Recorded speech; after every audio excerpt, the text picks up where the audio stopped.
ভারতে বসে রাজনৈতিক কর্মকাণ্ড চালাতে পারবেন না শেখ হাসিনা। ভারত সরকারের বরাত দিয়ে এমন খবর এসেছে বাংলাদেশের গণমাধ্যমে। তবে এর মধ্যেই দিল্লিতে অবস্থিত foreign correspondents club of south এশিয়ার ভার্চুয়াল প্রেস কনফারেন্সে 5 আগস্ট সরাসরি কথা বলতে যাচ্ছেন শেখ হাসিনা।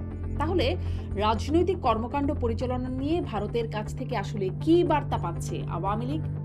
5 আগস্টের সেই প্রেস কনফারেন্সে মূল বক্তা শেখ হাসিনা পুত্র সাবেক আইসিটি উপদেষ্টা সজীব ওয়াজেদ জয় থাকবেন, সাবেক শিক্ষামন্ত্রী মহিবুল হাসান চৌধুরী নওফেল সহ আরও কয়েকজন, যার মধ্যে অন্যতম আওয়ামী লীগের মনোনয়নে এমপি হওয়া ক্রিকেটার সাকিব আল হাসান।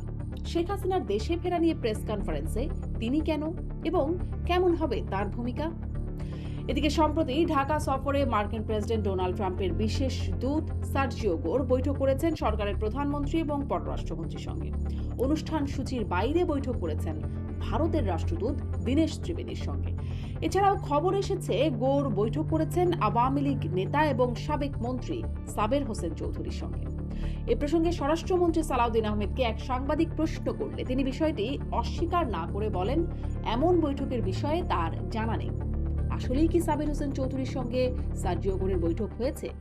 হলে কি ছিল সেই আলোচনার বিষয়বস্তু?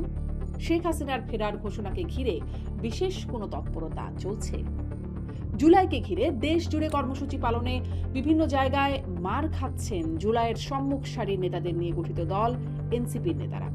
জুলাই আন্দোলনের মাস্টার মাইন্ড খ্যাত নেতা মাহফুজ আলম ফেসবুক পোস্টে লিখেছেন, মায়ের একটাও মাটিতে পড়বে না।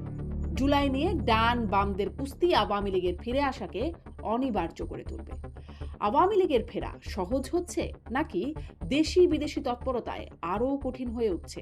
এসব নিয়ে কথা বলতে পালস অফ পলিটিক্সে আমার আজকের অতিথি আওয়ামী লীগ নেতা রাশেক রহমান।